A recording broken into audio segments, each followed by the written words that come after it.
आपके लेक्चर्स तो देखते जा रहे हैं पर हमें बिल्कुल भी कॉन्फिडेंस नहीं आ रहा है, लग रहा है पढ़ाई हो भी रही है कि नहीं, और एग्जाम तो हम एक भी दे ही नहीं पा रहे हैं। तो हम लेके आए हैं एक रामबाण इलाज, हम लेके आए हैं आपके लिए बच्चों चैप्टर वाइज टेस्ट सीरीज। तो आप जो भी चैप्टर्स हमारे वीडियोस में देख देख के कवर करते जा रहे हैं और कंप्लीट करते जा रहे हैं, तो हम रिक्वेस्ट करेंगे आप हर चैप्टर का एक एक टेस्ट लिखें।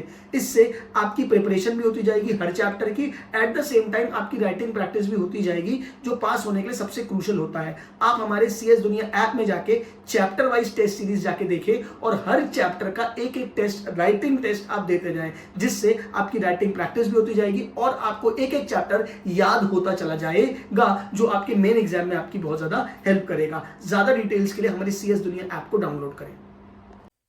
तो बात कुछ ऐसी है कि ऐसी है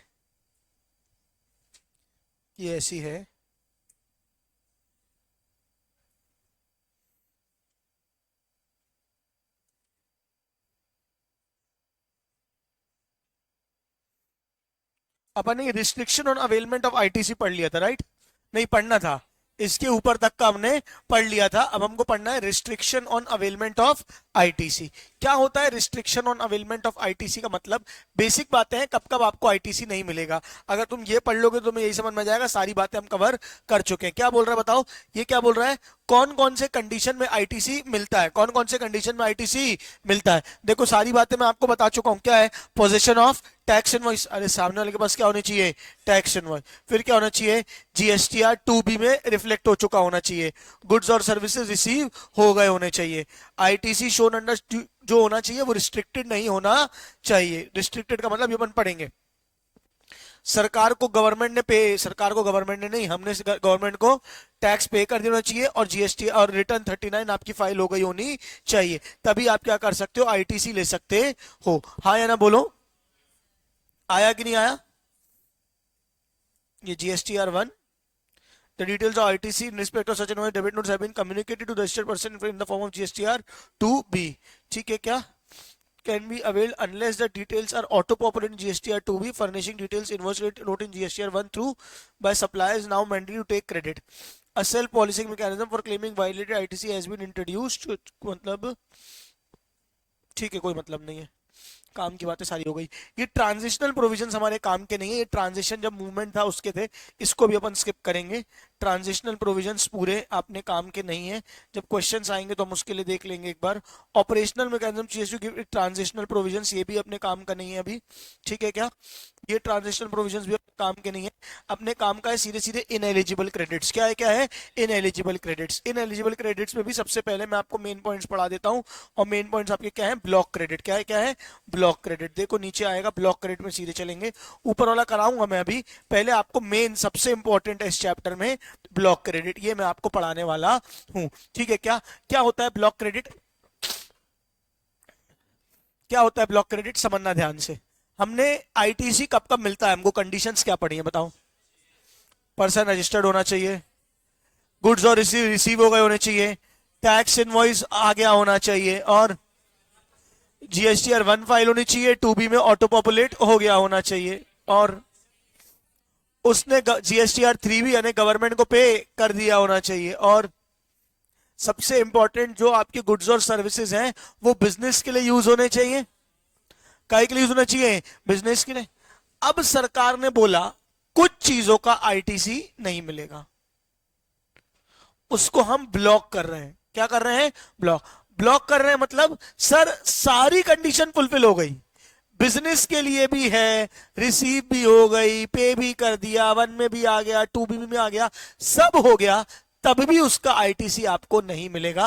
मतलब आपको ये ब्लॉक क्रेडिट है, इन चीजों की क्रेडिट आपको नहीं मिलती है, ये क्लियरली पहले से ही आपको बता दिया गया है। अगर मैं इसके पीछे सोच बताऊं, तो सोच ये है कि बहुत सारी ऐसी चीजें हैं जो कब बिजनेस के लिए यूज हो रही है, कब पर्सनल यूज है, बिल्कुल आइडेंटिफाई कर पाना बहुत मुश्किल है, और सरकार को उन कंडीशंस में आईटीसी देना ठीक नहीं लगा। सरकार को उन कंडीशंस में आईटीसी देना ठीक नहीं लगा, इसलिए सरकार ने क्या बोल दिया? हम आईटीसी ब्लॉक कर रहे हैं। एक एक करके जब हम पढ़ेंगे तो एग्जांपल के आपके थ्रू समझते जाएगा। देखो क्या लिखा है, notwithstanding anything contained in subsection 1 of the 16 section 18 of input tax credit shall not be available in respect of following, namely किन किन चीजों में एप्लीकेबल नहीं होगा? पहली चीज ध्यान से देखना, motor vehicle and other conveyance, and related services, यानी कि गाड़ी खरीदी, अगर आपने क्या खरीदी बेटा, गाड़ी खरीदी, क्या खरीदी, गाड़ी। अच्छा सुनना ध्यान से, गाड़ी खरीदी कौन सी, motor vehicle for transportation of persons having approved seating capacity of not more than 13%, यानी कि 13 सीटर से कम की कोई भी कार खरीदी है आपने, सुन रहे हो क्या, क्या क्या क्या, 13 सीटर से कम की आपने कोई भी क्या खरीदी है, कार खरीदी है, तो उसका आईटीसी आपको नहीं मिलेगा। एक बात मुझे बताओ, मैं बिजनेसमैन हूं, मैं इस कोचिंग का ओनर हूं, मेरे कोचिंग का जीएसटी नंबर मेरे पास है, बोलो हाँ नहीं, अभी मैंने एक कार खरीदी है, मेरे को बोलना होगा ये कार मैंने काहे के लिए खरीदी है, बिजनेस के लिए। अब बिजनेस को में कार यूज हो रही है, घर में कार यूज हो रही है, कोई आइडेंटिफाई कर पाना इतना आसान है क्या, नहीं। क्या बात समझ में आ रही है, और अच्छा खासा जीएसटी होता है, तो सरकार ने क्या बोल दिया, अच्छा नॉर्मली 13 पैसेंजर से कम, क्यों 13 पैसेंजर से कम, 13 पैसेंजर से बड़ी गाड़ी आपकी बिजनेस पर्पस के लिए, मतलब वो थोड़ी कमर्शियल एंड पे ही चली जाती है, हाँ या ना बोलो। नॉर्मली इंसान क्या खरीदेगा, इनोवा खरीदेगा, फॉर्च्यूनर खरीदेगा, 12 13 12 सीटर 13 सीटर होती है, तो 13 सीटर या उससे कम की कार है तो उसका क्रेडिट क्या है, ब्लॉक है, उसका क्रेडिट क्या है, ब्लॉक है। अच्छा उस कार का क्रेडिट ब्लॉक है, तो उस कार से रिलेटेड अगर मैंने उसका इंश्योरेंस कराया, उसकी सर्विस कराई, उसका रिपेयर कराया, उससे रिलेटेड सारी चीजें की चीजें क्या है, ब्लॉक है, और ये काय में आ जाता है, ब्लॉक क्रेडिट में आ जाता है। अरे काय में आ जाता है, ब्लॉक क्रेडिट में आ जाता है। क्या क्या आ जाता है बताओ, 13 सीटर से कम की कार, 13 सीटर से कम की कार। अच्छा अगर ये कार क्या, अच्छा ये कार का आईटीसी आपको नहीं मिलेगा, तुम्हें पता है कितना लंबा चौड़ा आईटीसी लगता है, तुम्हें पता है लंबा चौड़ा लगता है, अगर तुम्हारी 12 लाख की कार है तो 18% या 28% रेट है शायद से लग्जरी कार्स में, और लंबा चौड़ा जीएसटी उस पर आ जाता है। मैं भी आपको दिखाऊंगा इनवॉइस, मैंने जो गाड़ी खरीदी थी उसका इनवॉइस, उसमें लंबा चौड़ा जीएसटी का अमाउंट था, ठीक है क्या। तो आईटीसी तो क्या है, ब्लॉक है, किसका ब्लॉक है, 13 पैसेंजर से कम वाली कार का। लेकिन अगर ये कार आपने काय के लिए खरीदी है, फर्दर सेल के लिए, मतलब अगर शोरूम वाले ने कार खरीदी और वो कार आगे बेचेगा, अरे यार अगर फर्दर रीसेलिंग के लिए, काय के लिए, फर्दर रीसेलिंग के लिए, तो वो यूज तो हो नहीं रही होगी, वो यूज तो हो नहीं रही होगी, उसका क्रेडिट ब्लॉक नहीं है। देखो लिखा है for further supply of such vehicles, बोलो हाँ नहीं, for further supply of such vehicles, या फिर ट्रांसपोर्ट ऑफ पैसेंजर्स, क्या क्या क्या, ट्रांसपोर्ट ऑफ पैसेंजर्स, यानी आपका ट्रांसपोर्ट का काम है, आपका क्या है वो, कौन सी सर्विस बोलते हैं उसको, ट्रांसपोर्ट गुड्स को बोलते हैं लोग, पैसेंजर ट्रांसपोर्ट सर्विस है आपकी। क्या बात समझ में आ रही है, आप tour and travel and tourism का काम करते हो, क्या बात समझ में आ रही है, आप अपनी गाड़ियां किराए पे चलाते हो, तो आपने इनोवा खरीदी, डिजायर खरीदी, अर्टिगा खरीदी है ना, कैरेंस खरीदी, ये सब गाड़ियां चलती है टैक्सी में। अगर ये गाड़ी आपने खरीदी है, अगर ये गाड़ी आपने खरीदी है और आपका काम ही का है पैसेंजर को यहां से वहां लेके जाने का, तो आईटीसी आपको मिल जाएगा, क्योंकि ये बिजनेस पर्पस के लिए स्पेसिफिकली यूज हो रहा है। अब आप बोलोगे नहीं हमारा काम क्या है कि हम अपने डायरेक्टर को लेने जाते हैं, एम्प्लॉइज को ले जाते हैं, वो सब के लिए अलाउड नहीं है। आपका बेसिकली क्या है, transport of passengers, transport of passengers के लिए लाया, हाँ या ना बोलो। या फिर आपका वो है, अरे वो गाड़ी देखी है जहां पीछे ड्राइविंग स्कूल में चलती है, बड़ा बड़ा लिखा रहता है एलएल पूरा ना, मारुति पूरा उसको तमाशा बना देते हैं कार को, है ना, जिसमें दोनों साइड एक्सीलेटर और वो रहता है। तो अगर आपने ड्राइविंग स्कूल खोला है, क्या खोला है, ड्राइविंग स्कूल खोला है, तो भी आपको आईटीसी मिल जाएगा। लॉजिक समझ में आ रहा है। कुल मिला के अगर प्योर बिजनेस का यूज है, क्या है, प्योर बिजनेस का यूज है, तो आईटीसी दे रहे, वरना नहीं दे रहे। लेकिन अपन ऐसे जनरल नहीं चल सकते, क्या है, 13 पैसेंजर से 13 सीटर से कम की कार, अरे 13 सीटर या उससे कम की कार का क्रेडिट ब्लॉक है, उसका इंश्योरेंस भी ब्लॉक है, उसका सर्विस भी ब्लॉक है, पक्का। लेकिन अगर आप काय के लिए यूज करते हो, फर्दर रीसेलिंग के लिए, पैसेंजर को ट्रांसपोर्ट करने के लिए, या फिर ट्रेनिंग के लिए, काई के लिए, ट्रेनिंग के लिए, इन केसेस में ब्लॉक नहीं है, इन केसेस में ब्लॉक नहीं है, यानी ये एक्सेप्शन में आता है। हाँ या ना बोलो, आया कि नहीं आया, आया कि नहीं आया। अच्छा वेसल्स एयरक्राफ्ट एक्सेप्ट, मतलब आपने एयरक्राफ्ट खरीदा, ठीक है, हो सकता है बेटा मैं तुमने देख लो थोड़े दिन पहले, थोड़े दिन बाद भैया ने बढ़िया अपना वो एयरक्राफ्ट खरीदा, पर्सनल एयरक्राफ्ट, ठीक है क्या। अगर आपने क्या खरीदा, एयरक्राफ्ट खरीदा, क्या खरीदा, एयरक्राफ्ट, और दूसरा क्या खरीदा, वेसल खरीदा, क्या खरीदा, वेसल, वो शिप आपने, अरे बोलते हैं ना, क्या बोलते हैं उसको, क्रूज, अरे क्रूज भी वर्ड नहीं, ठीक है, फेरी खरीदी, फेरी, ठीक है, आपने फेरी खरीदी और आप बढ़िया लेके घूम रहे हो यहां वहां, ठीक है। तो अगर आपने एयरक्राफ्ट खरीदा या वेसल खरीदा, सुन रहे हो, तो फिर आपका क्रेडिट क्या है, ब्लॉक है। अगर वो काहे के लिए यूज हो रहा है, वही आपने वेसल या एयरक्राफ्ट बेचने के लिए खरीदा है, ट्रांसपोर्ट ऑफ पैसेंजर के लिए खरीदा है, एयरलाइन कंपनी ने एयरक्राफ्ट खरीदा है तो क्रेडिट मिल जाएगा, सुन रहे हो, एयरलाइन कंपनी ने वो खरीदा है तो क्रेडिट मिल जाएगा। दूसरा क्या है, ट्रेनिंग या नेविगेशन ऑफ सच वेसल, है ना, वही सेम 3 पॉइंट्स, हवाई जहाज उड़ाना सिखाना है ना, एयरप्लेन का ड्राइविंग स्कूल खोला है आपने, क्या बात समझ में आ रही है, और आपको हवाई जहाज उड़ाना सिखाता है, important training on flying such aircraft, क्या बात समझ में आ रही है, मतलब वही सेम जो ट्रांसपोर्ट ऑफ व्हीकल के लिए था, सेम यहाँ पे क्या है, एयरक्राफ्ट और वेसल के लिए क्रेडिट क्या है, ब्लॉक है, क्रेडिट क्या है, ब्लॉक है। लेकिन कब मानी जाएगी, कब मिल जाएगी, फर्दर रीसेल के लिए हो, ट्रांसपोर्ट ऑफ पैसेंजर्स के लिए हो, समझ गए ना। दूसरा क्या है,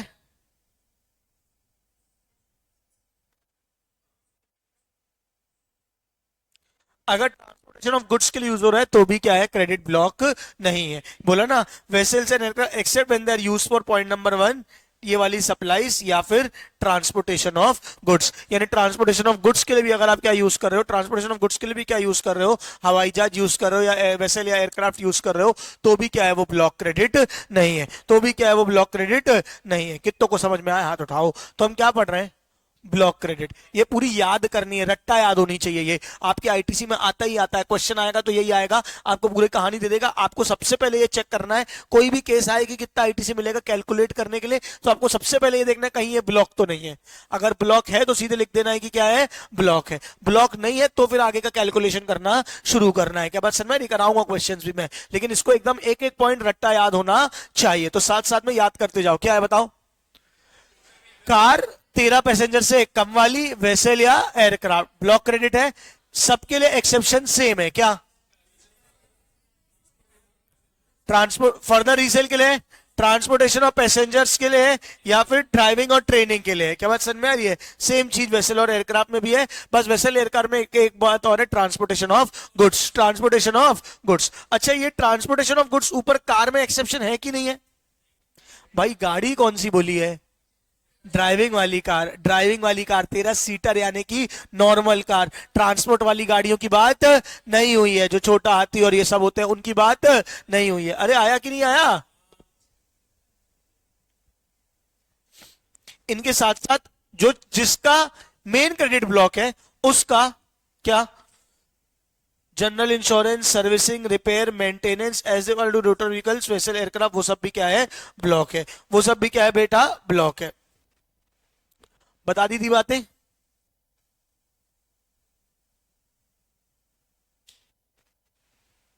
और अगर ऊपर ब्लॉक नहीं हुआ, अगर ऊपर ब्लॉक नहीं हुआ, एक्सेप्शन में आ गया, तो उसका सर्विस रिपेयर भी ब्लॉक नहीं होगा। अरे कॉमन सेंस ही बात है, अगर गाड़ी का क्रेडिट ब्लॉक है तो एक्स्ट्रा सर्विस का भी क्रेडिट ब्लॉक है, और नहीं है तो वैसे भी नहीं है। आया कि नहीं आया, अरे बोलो बेटा।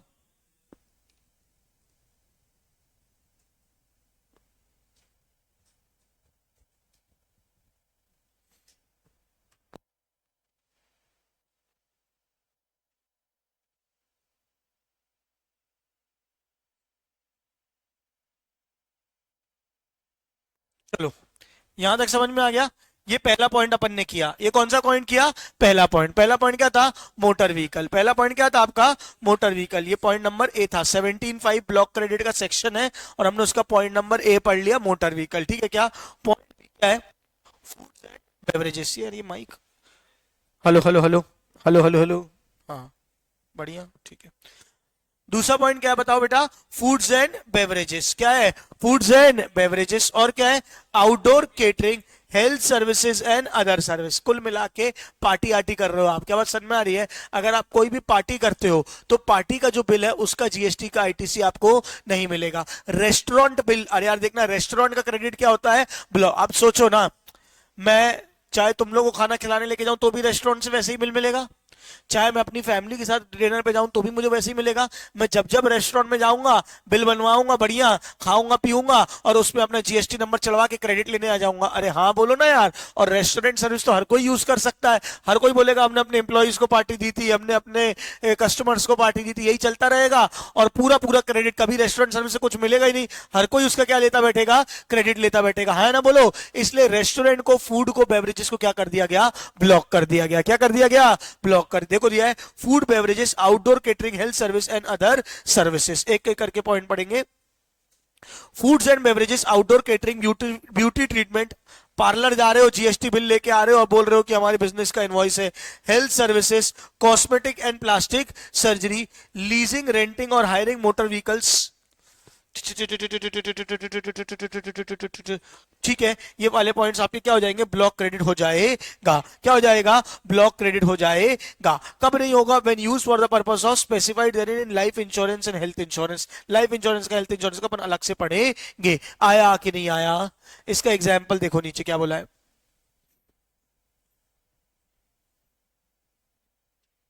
अच्छा, पहले इसका एक्सेप्शन क्या होगा, अगर आपने कोई ब्यूटी ट्रीटमेंट की सर्विस ली है आउटवर्ड सप्लाई करने के लिए। आउटवर्ड सप्लाई करने के लिए मतलब मेरा कोई ब्यूटी पार्लर है मान के चलो, बोलो है नहीं, अब मेरे पास कोई स्पेसिफिक क्लाइंट आया और मैंने बाहर से किसी ब्यूटिशियन को बुलाया है कि भैया आप एक काम करो, ये वाली दुल्हन को तैयार करो, बोलो है नहीं, और उसने मुझे बिल किया, उसने मुझे क्या किया, बिल किया। तो ये जो सर्विस अवेल की है मैंने काई के लिए की है, फर्दर सप्लाई के लिए। काई के लिए की है, फर्दर सप्लाई। जब भी फर्दर सप्लाई के लिए करोगे तो आईटीसी ब्लॉक नहीं होगा, फर्दर सप्लाई के लिए करोगे तो आईटीसी ब्लॉक नहीं होगा। देखो, Puja is running a unisex salon in Delhi for providing beauty treatment services to males and females. During this month, November, due to marriage seasons in Delhi, she availed the beauty treatment service from her friend Garima. उन्होंने अपनी friend गरिमा को बुलाया और क्या करी, beauty treatment की service ली।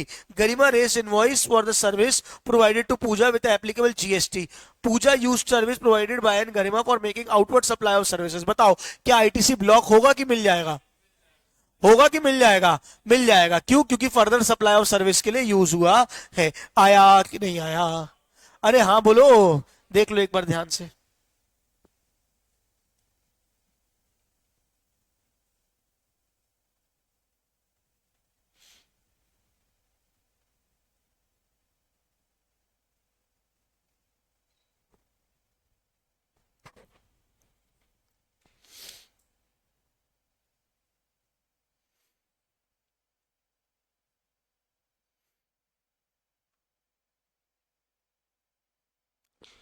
हो गया।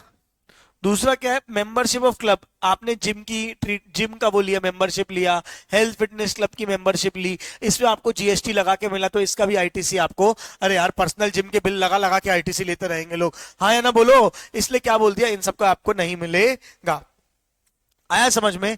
आपने अपने एम्प्लॉइज को ट्रैवल बेनिफिट्स दिया, उनको होटल बुक करा के दी, उनको फ्लाइट बुक करा के दी। अगर ट्रैवल बेनिफिट आपने कुछ भी किसको दिया है, एम्प्लॉइज को दिया है, उसका भी आईटीसी आपको नहीं मिलेगा। अपना या आपने एम्प्लॉइज का इंश्योरेंस कराया, इंश्योरेंस कराना पड़ता है ना एम्प्लॉइज का, तो उसका भी आपको जीएसटी जो लगता है उसका भी आईटीसी आपको नहीं मिलेगा, unless otherwise provided in law. Unless otherwise provided in law, provided in law मतलब जैसे माइनिंग कंपनी के लिए इंश्योरेंस कराना लीगली कंपलसरी है, हाँ ना बोलो ना यार।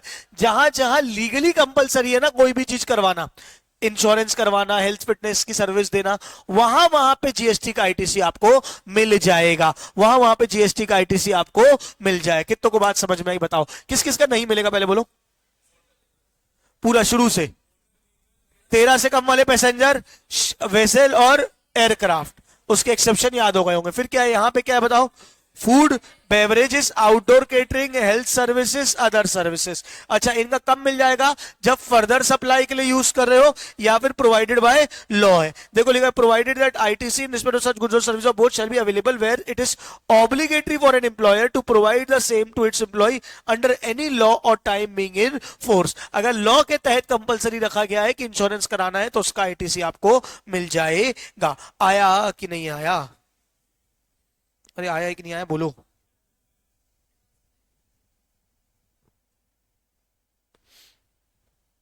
फैन बंद कर दूं,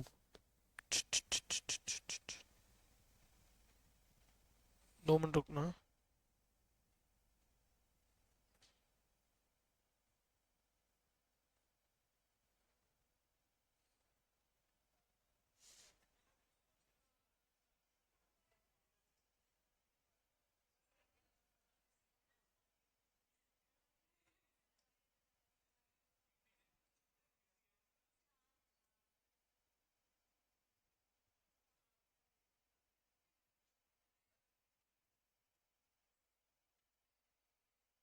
अंग्रेजी बीट दे,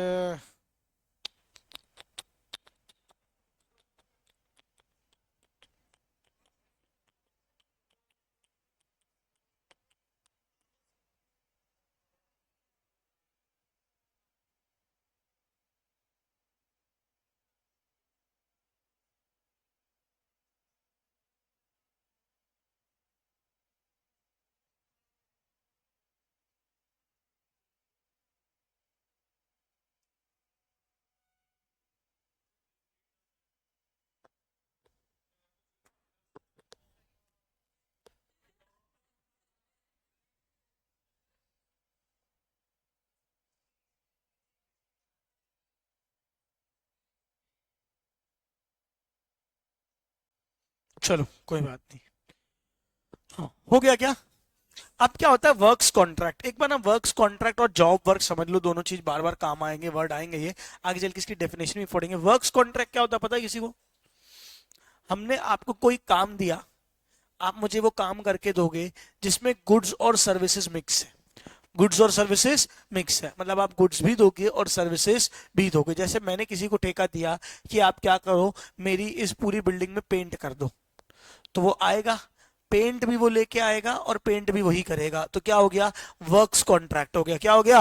वर्क्स कॉन्ट्रैक्ट। कि वो मुझे क्या कर रहा है? पेंट की सर्विस दे रहा है और साथ में पेंट भी वो अपना लेके आ रहा है। क्या बात समझ में आ रही है? आपने किसी भी चीज का ठेका दे दिया सामान के साथ। क्या बात समझ में आ रही है? घर बना दो भैया, अब घर बना रहे हो, क्या बना रहे हो आप? मेरा पूरा घर बना के दे रहे हो विथ मटेरियल। क्या बात समझ में आ रही है? कि पूरा मटेरियल ऐसे ही चलता है ना कि भैया 1500 रुपए स्क्वायर फीट के हिसाब से रेट ले लो और पूरा घर आप मेरे को बना के दो, क्या क्या आइटम लगाओगे मुझे बता दो। अब माल लाना भी आपकी जिम्मेदारी, बनाना भी आपकी जिम्मेदारी। तो वो क्या होता है? कॉम्बिनेशन ऑफ गुड्स और सर्विसेज। क्या होता है? कॉम्बिनेशन ऑफ गुड्स और सर्विसेज। तो work contract services for construction of immovable property. अच्छा, वर्क्स कॉन्ट्रैक्ट को क्या ट्रीट किया जाता है? सर्विस ट्रीट किया जाता है। क्या बताओ, मैंने अगर किसी को ठेका दिया है कि सामान सहित घर बना दो, तो मेरा मेन उद्देश्य उससे क्या था? सामान खरीदना कि घर बनवाना?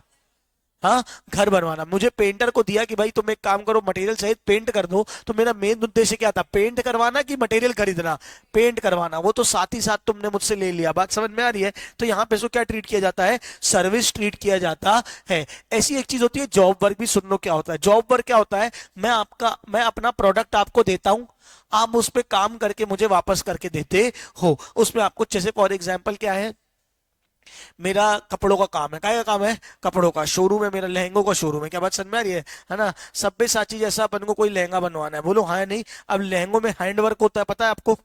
हाँ या नहीं? तो मैंने प्लेन लहंगा आपको दिया और आपने बोला कि एक काम करो, इस लहंगे पे ऐसा ऐसा हैंडवर्क आप मुझे करके भेजो। तो आपने पूरा लहंगा तैयार करके मुझे वापस भेज दिया। तो आपने मुझे काहे की सर्विस दी? जॉब वर्क करके दिया। क्या करके दिया? Job work. जॉब वर्क मतलब मैंने आपको गुड्स दिए, आपने उस पर काम किया, उस पर गुड्स और सर्विसेज दोनों लगाए और वो गुड्स मेरे को वापस आपने डिलीवर करवा दिए। ये क्या कहलाता है? Job work. क्या कहलाता है? Job work. समझे क्या जॉब वर्क क्या कहलाता है? जब कोई भी सामान आप मेरा लेके जा रहे हो, उस पर सर्विस करके मुझे आप वापस करके दे रहे हो, उसको चीजें बेटर करके दे रहे हो, तो वो चीज जॉब वर्क कहलाती है। आया कि नहीं आया? अरे हाँ ठीक है, डर गया मैं। ठीक है, तो क्या है? Works contract service when supplied for construction of an immovable property other than plant and machinery except where it is input services for further supply of works contract service। मतलब अगर works contract service मैंने आपसे लिया, आपको ठेका दिया किसी चीज का काम करने का, सुन रहे हो? आपको मैंने ठेका दिया है कोई चीज का काम करने का, आपने मुझे बिल बना के दिया, उसमें जीएसटी लगा के दिया, उसमें जीएसटी लगा के दिया, तो इसका आईटीसी मुझे नहीं मिलेगा, इसका आईटीसी मुझे नहीं मिलेगा जब तक मुझे फर्दर वर्क्स कॉन्ट्रैक्ट सर्विस आगे ना देना हो। फर्दर सप्लाई में हर बार मिल जाएगा। फॉर एग्जाम्पल मैंने बोला है क्या? मैंने क्या बोला है? मैं आपको पूरा घर तैयार करके दूंगा। मैंने कोई वर्क्स कॉन्ट्रैक्ट मिला है?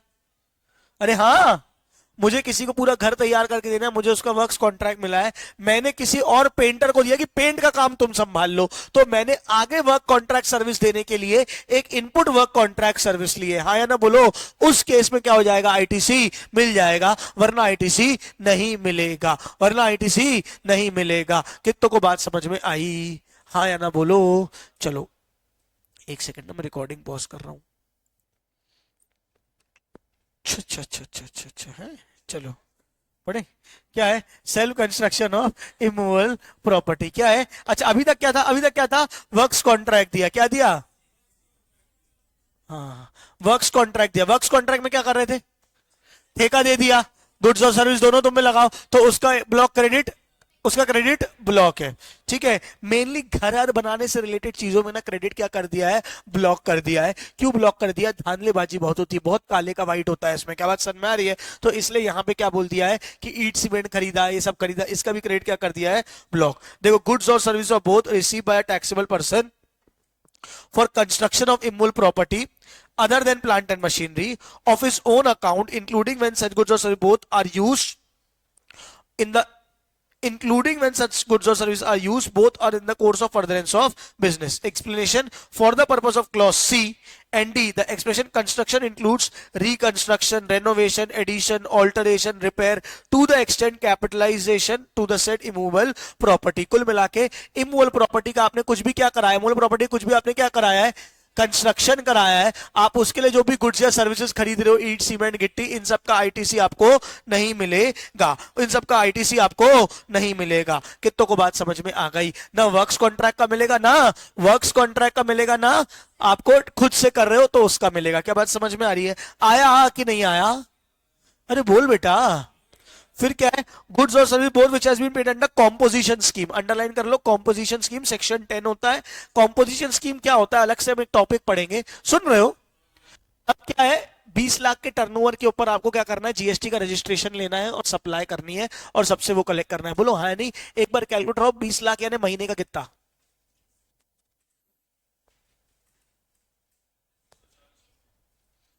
20 लाख डिवाइडेड बाय 12, महीने की 1.5 लाख की सेल्स। एक समोसा कितने का आता है? 10 रुपए का। अच्छा, 1,66,000 महीने की सेल्स डिवाइडेड बाय 30,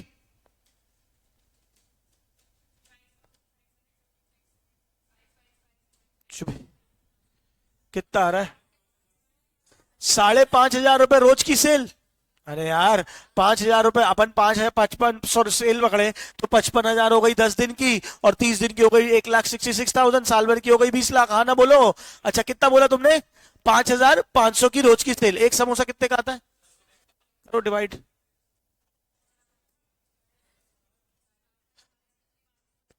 क्या महीने भर में 550 समोसे वाले का टर्नओवर भी 20 लाख नहीं हो जाएगा? अरे हो जाएगा ना? नहीं आया कि आया? अरे एक समोसे वाले का भी टर्नओवर कितना हो जाएगा महीने का? 20 लाख। प्रॉफिट नहीं बोल रहे हैं, सेल्स बोल रहे हैं, प्रैक्टिकली स्पीकिंग। अब क्या बोलता है जीएसटी? जिसको बेचो उसको क्या भरो? इनवॉइस भरो। तो समोसे वाला ये लीजिए सर 2 समोसे और जीएसटी की इनवॉइस निकाल के देगा तुमको? तो पॉसिबल ही नहीं है। और भाई ऐसे ऐसे ठेले वाले हैं जो 25-25, 50-50 लाख रुपए की सेल करते हैं अपने शहर में। क्या बात समझ में आ रही है? मतलब बहुत पैसा है इन सब में, लेकिन कच्चे का काम है। अब सरकार ने क्या बोला कि भाई अगर तुम ऐसे पंचायत नहीं चाहते हो, मेरी किराना दुकान है, किराना दुकान की भी 20 लाख से ऊपर की सेल हो जाती है। क्या बात समझ में आ रही है? लेकिन छुटर छुटर कहां तक ग्राहक को एक एक को हम जीएसटी का इनवॉइस बनाते बैठेंगे? तो सरकार ने बोला एक काम करो, तुम कॉम्पोजिशन स्कीम ले लो। जब आप हर एक ग्राहक को जीएसटी इनवॉइस नहीं देना चाहते, आप हर महीने की भसड़ नहीं पालना चाहते कि जीएसटीआर 1 फाइल करो फिर 3 भी फाइल करो, आप ये भसड़ नहीं चाहते हो, तो आप कॉम्पोजिशन डीलर बन जाओ। कॉम्पोजिशन डीलर में क्या होता है? पूरी सेल का आपको हर महीने कुछ नहीं करना, साल में एक बार पूरी सेल का इतना % जीएसटी भर देना है सरकार को, बाकी पंचायत से तुम खत्म। ना तुम जीएसटी इनवॉइस दोगे ना कुछ करोगे। बोलो हाँ नहीं? तो ये होता है कॉम्पोजिशन, हम पढ़ेंगे, ये बेटर है। लेकिन अब होता क्या, मैंने अगर कॉम्पोजिशन स्कीम ले ली तो क्या मैं तुमको जीएसटी की इनवॉइस दूंगा? जब माल बेचूंगा तो जीएसटी की इनवॉइस दूंगा? क्यों नहीं दूंगा? क्योंकि इसी से तो बचने के लिए कॉम्पोजिशन स्कीम लिया है ना। बोलो अब क्योंकि मैं जीएसटी इनवॉइस नहीं दे रहा तो मेरे से खरीदे हुए गुड का तुमको आईटीसी नहीं मिलेगा। अरे हाँ बोलो ना यार। नहीं आया कि आया? तो मुझे भी आईटीसी क्या कर दिया गया है? ब्लॉक कर दिया गया है। मुझे भी आईटीसी क्या कर दिया गया है? ब्लॉक कर दिया है। कॉम्पोजिशन डीलर, कॉम्पोजिशन डीलर, क्योंकि वो जीएसटी इनवॉइस ही इशू नहीं कर रहा, वो जीएसटी इनवॉइस ही इशू नहीं कर रहा, तो उसको आईटीसी भी नहीं मिलेगा, उसको आईटीसी भी नहीं मिलेगा। इसलिए लोग कॉम्पोजिशन लेने से बचते हैं। क्यों बचते हैं? एक पहला काम, फॉर एग्जाम्पल मैं कॉम्पोजिशन डीलर हूं, बोलो हाँ या नहीं? तुम सबसे फीस लूंगा, तुमको जीएसटी इनवॉइस नहीं दूंगा, पहली चीज, हाँ या ना बोलो? दूसरा, जितना सामान मैंने खरीदा लोग तो मुझे जीएसटी लगा के दे रहे होंगे, हाँ या ना बोलो? पहली चीज मुझे आईटीसी नहीं मिलेगा, पहली चीज मुझे आईटीसी नहीं मिलेगा। कितनों को बात समझ में आई? दूसरा कॉम्पोजिशन का नुकसान क्या है? होलसेलर मुझसे लेने से बचेंगे, क्योंकि वो मुझसे खरीदेंगे तो मैं उन्हें जीएसटी इनवॉइस नहीं दूंगा तो उनको भी आईटीसी नहीं मिलेगा। तो जब B2C बिजनेस हो ना तो कॉम्पोजिशन चल जाता है। B2B बिजनेस में बंदा कॉम्पोजिशन स्कीम नहीं लेता, क्योंकि उससे लोग नहीं खरीदेंगे, क्योंकि जो उससे खरीदेगा उसको भी आईटीसी नहीं मिलेगा। आया कि नहीं आया? नहीं आया? तो कॉम्पोजिशन स्कीम में ना आउटपुट टैक्स देना पड़ता है, ना आईटीसी मिलता है, ना आईटीसी मिलता है। तो वही बोला। और क्या ब्लॉक है? Composition supply scheme. क्या ब्लॉक है? Composition supply scheme. कितने पॉइंट हो गए? ई। कितने पॉइंट हो गए? ई। बताओ A B C D E, 5 point बोलो। मोटर कार 13 पैसेंजर से कम वाली, उसका एक्सेप्शन कब कब मिल जाता है याद होना चाहिए। पहले वाले के अंदर ही था क्या, एयरक्राफ्ट और वेसल, क्या था, एयरक्राफ्ट और वेसल। दूसरा क्या था बताओ, food, beverages, beauty treatment, cosmetic, insurance, ठीक है, आउटडोर केटरिंग, वेलनेस सर्विसेज, ये सारी सर्विसेज, ठीक है क्या। इसका भी एग्जांपल हमने वो पढ़ लिया था। फिर क्या था, वर्क्स कॉन्ट्रैक्ट, क्या था, वर्क्स कॉन्ट्रैक्ट, और फिर of immovable property, works contract of immovable property, और self construction of immovable property. 4 हो गए। 5वां क्या हो गया, कॉम्पोजिशन स्कीम, क्या हो गया, कॉम्पोजिशन स्कीम। ये 5 केसेस में क्या है बेटा, क्रेडिट को ब्लॉक करके रखा हुआ है, हाँ या ना बोलो। 6वां केसेस में credit block, goods both receive by non resident taxable person, NRTP,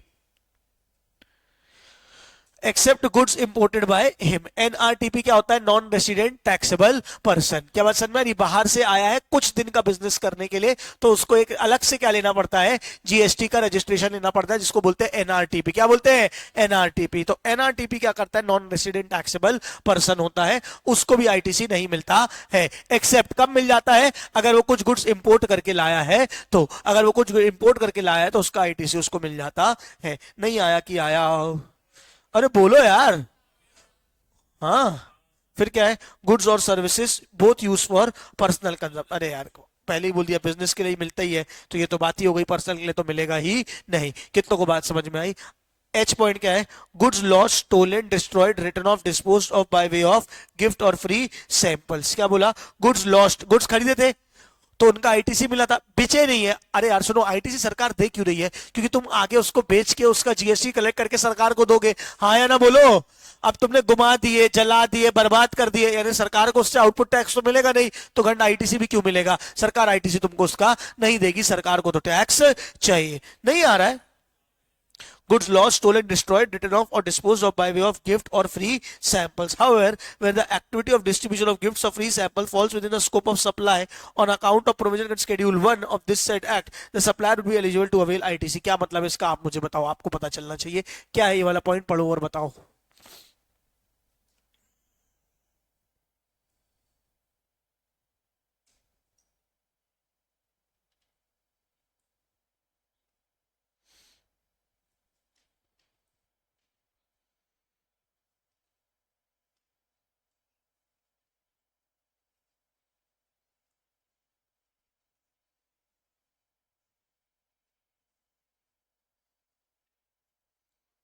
Schedule 1 क्या होता था बताओ, फिर ढूंढ रहे बाप रे, विदाउट कंसिडरेशन। अगर gift supply without consideration with in schedule 1 में आता है, मतलब जबरदस्ती सप्लाई माना गया है, जबरदस्ती सप्लाई माना गया है, फेयर मार्केट वैल्यू के हिसाब से जीएसटी भरना पड़ता है, बोलो है नहीं, तो यहां पे क्या करेंगे, आईटीसी मिल जाएगा। मतलब नॉर्मल में अगर फ्री सैंपल गिफ्ट बांटा है तो आईटीसी नहीं मिलेगा, पर शेड्यूल 1 वाला बांटा है जहां कंपलसरी सप्लाई माना गया है, तो वहां पे आईटीसी भी मिल जाएगा, वहां पे आईटीसी भी मिल जाएगा। आया कि नहीं आया, अरे प्लीज बोलो बेटा। फिर क्या बोला तुमको, आखिरी point, note credit of any pad in accordance with the provision 74, 129 and 130, कोई दिक्कत की बात नहीं है। एच तक पॉइंट आपके हो गए। मैं आपको 10 मिनट का समय दे रहा हूं, चाहे स्टिकी नोट में चाहे कहीं पे पूरी लिस्ट अपने हाथ से बनाओगे और उसके एक्सेप्शन लिख लोगे। 10 मिनट का समय लगेगा, लेकिन इसको एक बार कंप्लीट कर लो, बहुत इंपॉर्टेंट है, आता ही आता है एग्जाम में ब्लॉक क्रेडिट से कुछ ना कुछ, ठीक है क्या। तो प्लीज करो कंप्लीट, मैं 5 मिनट में आया, वापस से ऑन कर रहे हैं। आई होप आपने नोट कर लिया होगा। चलिए स्टार्ट कर रहे हैं। ITC in the hands of, क्या था भाई,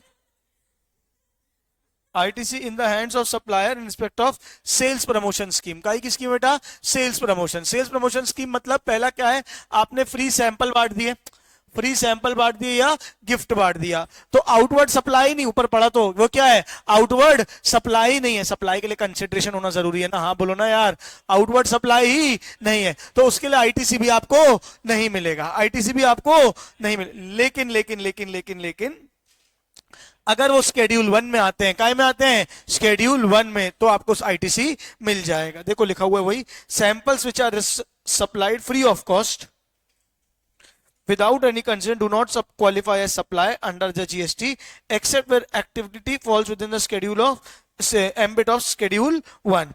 ITC shall not be available to the supplier in inputs, input services and capital goods to the extent they are used in relation to gifts or free sample distributed without any consideration. अगर आपने input use किया किस चीज में या capital good use किया काय में, फ्री सैंपल वगैरह बांटने में, काय में फ्री सैंपल वगैरह बांटने में, तो उसका आईटीसी आपको नहीं मिलेगा. However, the activity gifts free samples fall within the scope of schedule 1. अगर schedule 1 में आ जाता है तो आईटीसी मिल जाएगा. वही बात मैंने आपको बताई थी. Are you all there with me और नॉट? हाँ या ना बोले? अरे बोलो बेटा. दूसरा क्या है? By one get one free. क्या होगा by one get one free में, बताओ? ये तो मुझे ही पता है, by one get one free में एक के साथ एक फ्री होगा. उसमें जीएसटी का क्या होगा भाई? वो दो ही बेचे एक प्राइस में, दो बेचे उससे क्या करना. आपने एक साबुन के साथ एक साबुन फ्री दिया 40 रुपए में, तो हम तो मानेंगे 20-20 रुपए का एक साबुन बिकाना है यार. तो बस वैसे ही देखो क्या लिखा हुआ है. This is not an individual supply of free goods but मतलब उसको फ्री नहीं माना गया है, दोनों का एक प्राइस मान लिया गया है. But a case where two or more individual supplies where a single price is being charge for the entire supply, it can be best treated as supplying of two goods for price of one. Taxability of such supply will be dependent upon as to whether supply is composite supply or a mixed supply, and the rate of tax shall be determined as per the provision section 8. ITC shall be available to the supplier of inputs, input services, capital goods. मतलब आपको ITC मिल जाएगा, कुछ अलग से कोई पंचायत नहीं है. Common sense वाली बात है. हाँ या ना बोलो? नहीं आया कि आया? दूसरा क्या है? डिस्काउंट्स इंक्लूडिंग बाय मोर सेव मोर वाले जो ऑफर आते हैं. ये कोई एक जन रीड करेगा? मेरे लिए गलत हो गया पढ़ पढ़ के. हाँ पढ़ो.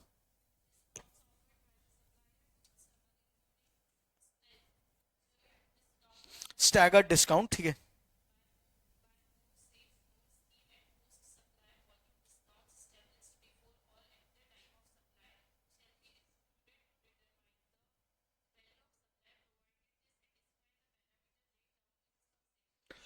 मतलब हमने वैल्यू ऑफ सप्लाई में पढ़ लिया ना, जो भी डिस्काउंट हो जाता है वो क्या हो जाता है? माइनस हो जाता है. और जो डिस्काउंट हो जाता है वो क्या हो जाता है? माइनस हो जाता है. और जो फाइनल वैल्यू आती है उस पर क्या लग जाता है? जीएसटी लग जाता है. आगे बढ़ो.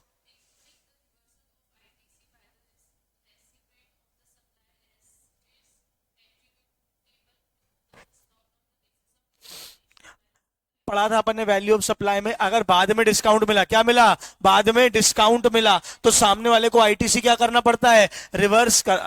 पढ़ी थी कंडीशन कि अगर वो अपना आईटीसी रिवर्स करेगा. प्री डिस्काउंट और पोस्ट डिस्काउंट पढ़ा था, याद है? पोस्ट डिस्काउंट पढ़ा था कि सामने वाला अगर अपना आईटीसी रिवर्स करेगा तभी मेरे को यहाँ पे बेनिफिट मिलता है. तो वही बोला गया यहाँ पे, बस कुछ अलग बात नहीं है. ठीक है. नहीं आया कि आया? ठीक है, आगे भी रीड कर ही दो ये वाला.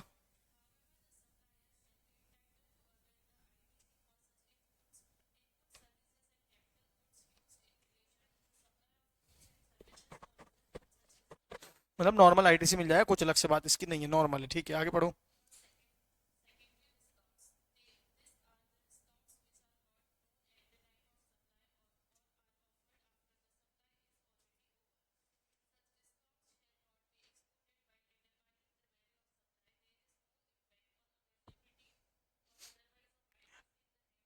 ये पूरा वैल्यू ऑफ सप्लाई वाले पॉइंट्स है, याद करो. डिस्काउंट के बारे में अगर पता ही नहीं था, याद है डिस्काउंट को माइनस करने की कंडीशन क्या थी? भले बाद में मिले लेकिन it should be agreed at the time of supply. याद है क्या? सप्लाई के टाइम पे एग्रीमेंट होना चाहिए, और एग्रीमेंट नहीं तो डिस्काउंट माइनस करने नहीं मिलेगा. जब डिस्काउंट ही माइनस नहीं करने मिलेगा तो उसका आईटीसी में भी कोई इंपैक्ट नहीं आएगा. आगे.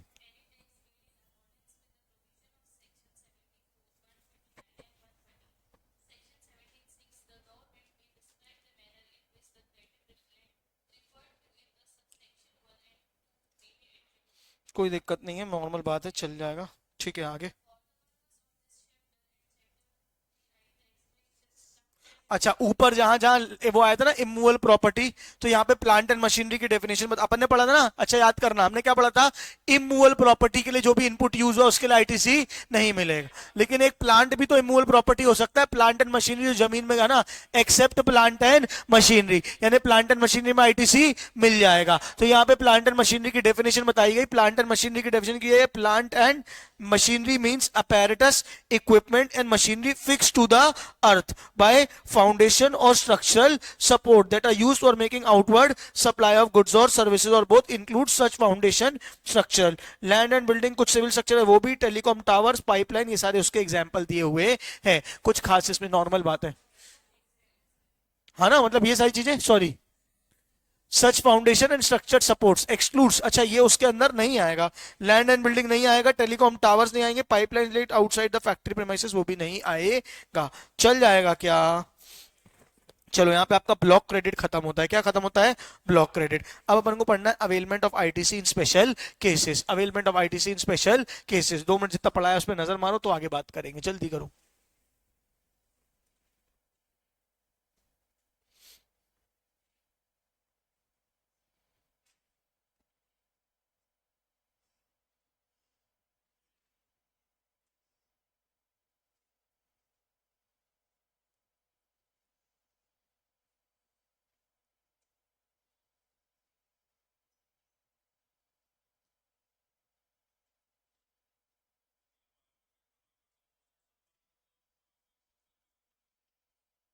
क्या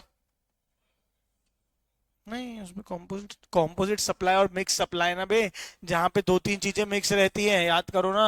प्राइमरी रहता है और प्राइमरी नहीं रहता है. नालायक को स्टार्टिंग में पढ़ाया था. हाँ बाय. क्या? हाँ. अच्छा, कहाँ लिखा है बाय मोर सेव मोर?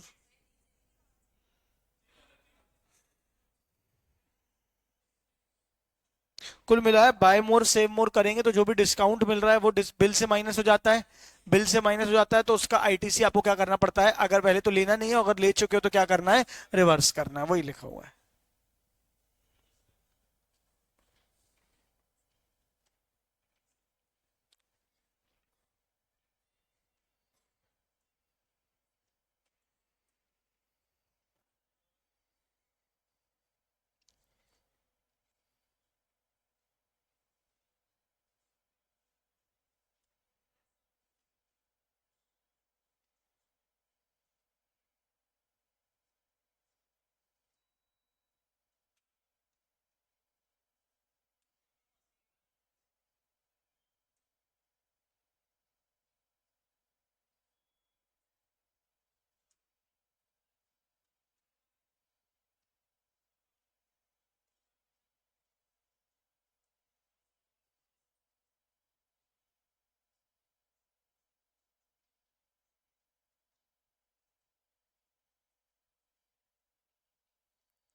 चलिए आगे बात करें. अब बात करेंगे स्पेशल केसेस की. काई की? स्पेशल केसेस की. ठीक है. पहला क्या है? A person who is applicable to applied for registration. ये दूसरा है कि रजिस्ट्रेशन अंडर सेक्शन 25 और है कॉम्पोजिशन स्कीम और एग्जेम्प्ट वाला. सुन लो ध्यान से, एक एक करके बता रहा हूं, कॉन्सेप्ट समझाऊंगा, सुनना ध्यान से. एक बंदा था, सुन रहे हो? Hello hello hello. बंदा था. बंदा क्या था? अनरजिस्टर्ड. बंदा क्या था? अनरजिस्टर्ड. अनरजिस्टर्ड मतलब कि नॉर्मल वेंडर था, छोटा दुकानदार था, 20 लाख से कम का टर्नओवर था, 20 लाख से कम का टर्नओवर था, माल लाता था बेचता था, माल लाता था बेचता था. जीएसटी की रिक्वायरमेंट नहीं थी. जीएसटी की रिक्वायरमेंट नहीं थी. क्योंकि जीएसटी की रिक्वायरमेंट नहीं थी तो जीएसटी का रजिस्ट्रेशन भी नहीं था. हाँ या ना बोलो. साल के बीच में क्या हुआ? उसका टर्नओवर 20 लाख क्रॉस हो गया. उसका टर्नओवर क्या हो गया? 20 लाख क्रॉस हो गया और उसने जीएसटी के रजिस्ट्रेशन के लिए अप्लाई किया. जीएसटी के रजिस्ट्रेशन के लिए अप्लाई किया. 30 दिन के अंदर उसको जीएसटी का रजिस्ट्रेशन मिल गया. 30 दिन के अंदर उसको जीएसटी का रजिस्ट्रेशन मिल गया. सुन रहे हो क्या? लेकिन जो उसने अभी तक गुड्स खरीदे थे, जब वो अनरजिस्टर्ड था तब तक तो उसको आईटीसी नहीं मिल रहा था. अरे जब तक वो अनरजिस्टर्ड था उसको आईटीसी नहीं मिल रहा था. अलमस कहां हो बेटी? हो पक्का? पहले क्या था? अनरजिस्टर्ड था. क्या था? अनरजिस्टर्ड था. तो उसको आईटीसी नहीं मिल रहा था. उसको आईटीसी नहीं मिल रहा था. आज जब वो रजिस्टर्ड हुआ है तो उसको अब से आईटीसी मिलना शुरू होगा. तो अब जो इसके पास गुड्स पड़े हैं, पहले से इन्वेंट्री पड़ी है. मुद्दा ये है, जो पहले से इन्वेंट्री पड़ी है उस पर जीएसटी पे करके आया था. बोलो हाँ. जो बिक गई वो तो ठीक है, उसमें तो ना उसने कलेक्ट किया ना आईटीसी लिया. जो पड़ी है अब तो वो उसमें जीएसटी, अब वो बेचेगा कल से. कल से वो रजिस्टर्ड बंदा है, उस पर जीएसटी लगा के बेचेगा, तो क्या उसको आईटीसी मिलेगा कि नहीं मिलेगा, ये सवाल है। क्या बात समझ में आ रही है? तो यहां सरकार ने बोला है पिछले 1 साल में आपने जो भी गुड्स खरीदे थे, पिछले 1 साल में आपने जो भी गुड्स खरीदे थे, और अगर वो अभी इन्वेंट्री में पड़े हैं, और वो अगर अभी इन्वेंट्री में पड़े हैं, तो आपको उसका आईटीसी मिल जाएगा, आपको उसका आईटीसी मिल जाएगा, लेकिन सिर्फ गुड्स का। अच्छा, मैं 3 चीजें बोल रहा हूं, आप मुझे तीनों में फर्क बताना क्या है। इनपुट, इनपुट सर्विसेज और कैपिटल गुड्स, तीनों में क्या क्या फर्क है? इनपुट मतलब इनपुट गुड्स, इनपुट मतलब input goods other than capital goods, other than capital goods. याद आ रहा है, डेफिनेशन पढ़ी थी पहला चैप्टर स्टार्ट कर समय। इनपुट मतलब इनपुट के गुड्स, क्या बात समझ में, अदर देन कैपिटल गुड्स। फिर थी इनपुट सर्विसेज, और बाकी जो बच गया वो क्या था? Capital goods. क्या था वो? Capital goods. हो मेरे साथ?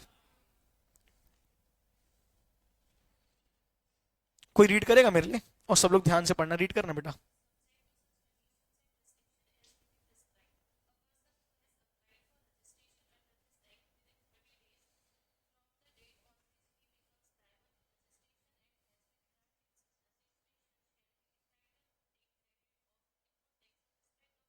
इन रिस्पेक्ट ऑफ इनपुट्स बोला ना, इनपुट सर्विस बोला ना, कैपिटल गुड्स बोला। यानी आपके पास जो गुड्स पड़े हैं, यानी आपके पास जो इन्वेंट्री पड़ी है, जो स्टॉक ऑफ गुड्स पड़ा है, उसका मिलेगा, कैपिटल गुड्स का नहीं मिलेगा। अरे बात समझ में आई? किसका मिलेगा? इनपुट्स का मिलेगा, हेल्ड इन स्टॉक। आगे,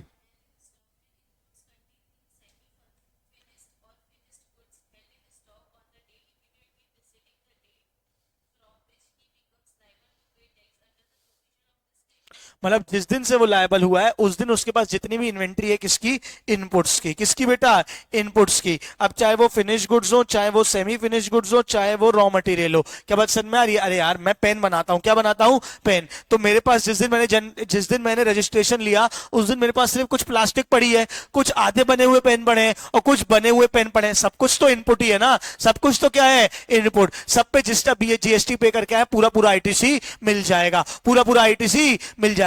लेकिन जो मशीन लगाई थी, जो मशीन लगाई थी, उसका आईटीसी नहीं मिलेगा। बोलने का मतलब है इनपुट गुड्स का मिलेगा, इनपुट गुड्स का मिलेगा, इनपुट सर्विसेज और कैपिटल गुड्स का नहीं मिलेगा। क्या बात समझ में आ रही है? जिस दिन रजिस्ट्रेशन लिया, ओए, जिस दिन रजिस्ट्रेशन लिया, उस दिन जितनी इन्वेंट्री पड़ी, उसके एक दिन पहले जितनी इन्वेंट्री पड़ी है, वो सबका आईटीसी आपको मिल जाएगा। Are you all there with me और नॉट? पक्का? ठीक है, आगे।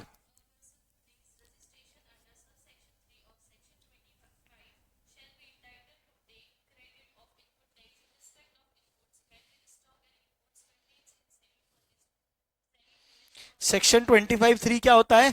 Voluntary registration. एक होता है कंपलसरी रजिस्ट्रेशन, आपको लेना पड़ता है जब आपका टर्नओवर 20 लाख के ऊपर हो गया। आपका टर्नओवर ऊपर नहीं हुआ था, लेकिन फिर भी आपको लगा कि मेरे को जीएसटी का रजिस्ट्रेशन लेना है। अगर आपने वॉलेंट्री रजिस्ट्रेशन लिया है तो भी सेम प्रोविजन है, एक दिन पहले जितने भी आपके पास इनपुट है उसका आपको आईटीसी मिल जाएगा। आया कि नहीं आया? अरे बोलो बेटा। अच्छा, अब ध्यान से, अच्छा दोनों में क्या बोला है? इनपुट। दोनों में क्या बोला है? इनपुट। अब यहां देखना, रुक जा रुक जा रुक जा रुक जा। आप अभी तक क्या थे? कॉम्पोजिशन डीलर थे। क्या थे? क्या थे? क्या थे? Composition dealer. कॉम्पोजिशन डीलर समझते हो? अभी बताया था कि आपने एक कॉम्पोजिशन स्कीम लखी रही थी, टर्नओवर का सीधे सीधे आप क्या भरते थे? जीएसटी भरते थे। तो उस केस में आपको आईटीसी नहीं मिलता था, उस केस में आपको आईटीसी नहीं मिलता था।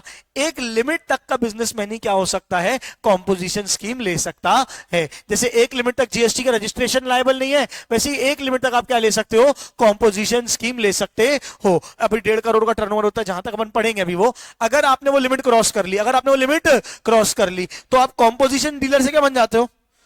Normal dealer. अरे यार, है ना, डीलर मतलब वो वाला डीलर नहीं, कॉम्पोजिशन डीलर से आप कौन से डीलर बन जाते हो? Normal dealer. नहीं आया कि आया? अरे आया कि नहीं आया? सिंस आप कॉम्पोजिशन डीलर से क्या बन गए हो? Normal dealer. तो कॉम्पोजिशन के टाइम पे आपको आईटीसी नहीं मिल रहा था, कॉम्पोजिशन के टाइम पे आपको आईटीसी नहीं मिल रहा था। जिस दिन आप नॉर्मल रजिस्टर्ड हुए, उसके एक दिन पहले जितने भी आपके पास इनपुट पड़े थे, क्या पड़े थे? इनपुट पड़े थे, उनका तो आईटीसी मिल ही जाएगा, जैसे ऊपर मिल रहा था।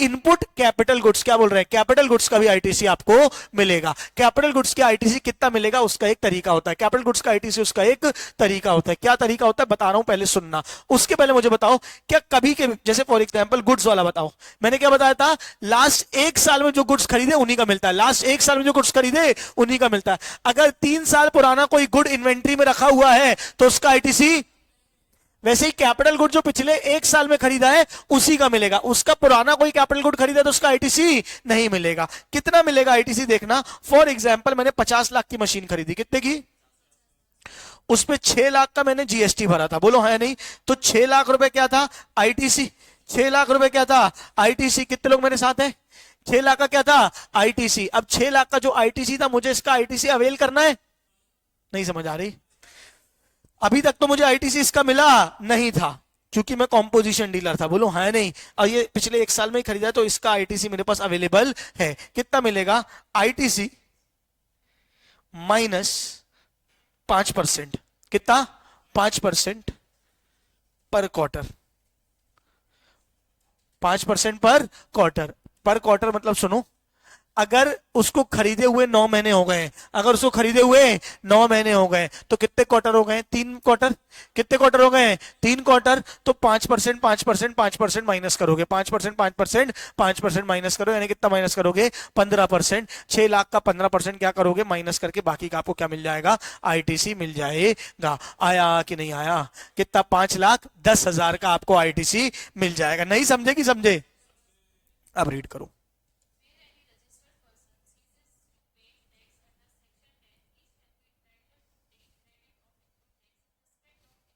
Inputs held in stock and inputs contained in semi, अच्छा पढ़ते जा पढ़ते जा।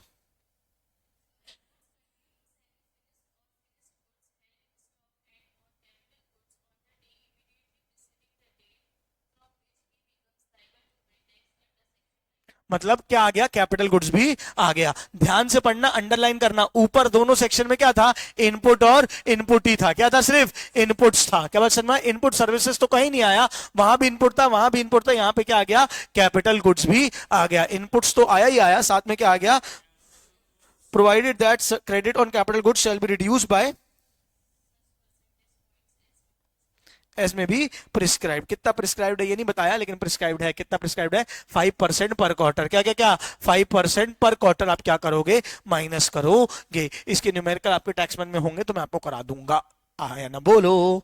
सेम किसका है, अभी तक आप क्या कर रहे थे, जो गुड्स बेच रहे थे वो एग्जेम्प्ट थे, क्या थे एग्जेम्प्ट। अरे भाई मैं जो अभी तक गुड्स बेच रहा था वो क्या था, एग्जेम्प्ट था। एग्जेम्प्ट था तो आउटपुट टैक्स नहीं लगता, तो इनपुट टैक्स भी नहीं मिलता था, बोलो हाँ नहीं, और अचानक से वो क्या हो गए टैक्सेबल, क्या हो गए टैक्सेबल। तो इसका भी सेम है, इनपुट्स का मिल जाएगा, इनपुट्स का मिल जाएगा, और कैपिटल गुड्स का भी मिल जाएगा, और सेम 5% पर क्वार्टर माइनस होगा, मतलब सेम प्रोविजन है। रीड करो।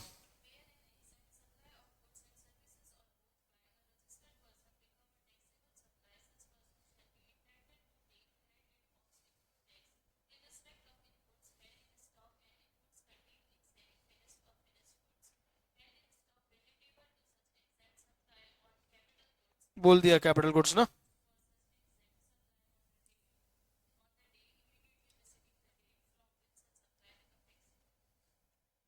और माइनस होगा एज में भी प्रिस्क्राइब, सच परसेंटेज पॉइंट्स एज में भी प्रिस्क्राइब। अब आपको क्या करना है, यहाँ पे आपके पास ये सारे पॉइंट्स लिखे हुए हैं, ठीक है, इसको हिंदी में अपनी भाषा में यहाँ पे लिख लो। एक बार क्या लिखोगे, एक बार क्या लिखोगे, अनरजिस्टर्ड से रजिस्टर्ड हुए, क्या हुए, अनरजिस्टर्ड से रजिस्टर्ड हुए, तो इनपुट्स का आईटीसी मिलेगा। यहाँ पे अगर आपने क्या खुद से लिया, क्या लिया, वॉलेंट्री रजिस्ट्रेशन लिया तो इनपुट्स का मिलेगा, ठीक है।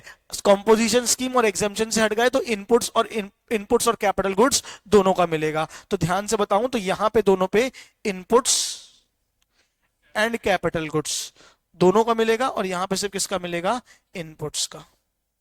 समझे हो कि नहीं समझे हो, फटाफट बोलो।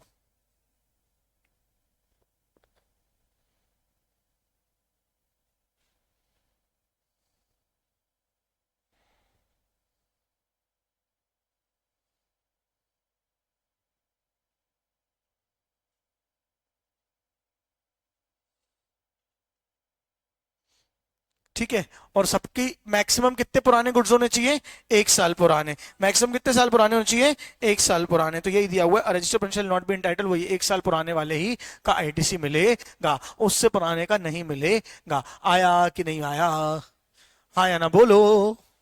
ये इसकी हेडिंग क्या थी, इसकी हेडिंग क्या थी, availability of ITC in special cases.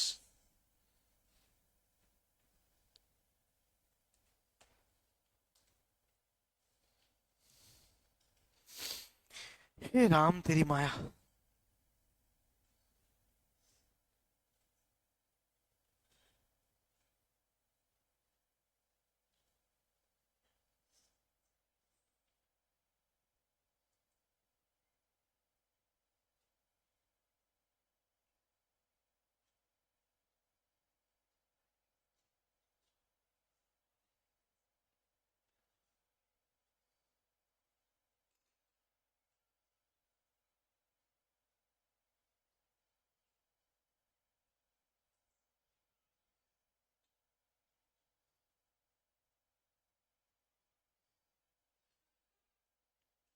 हो गया बच्चों, आगे बढ़ेगी, 2 मिनट का ब्रेक चाहिए जैसा बोलो, हाँ ब्रेक चाहिए, 5 मिनट का ब्रेक, ठीक है, फिर अपन आगे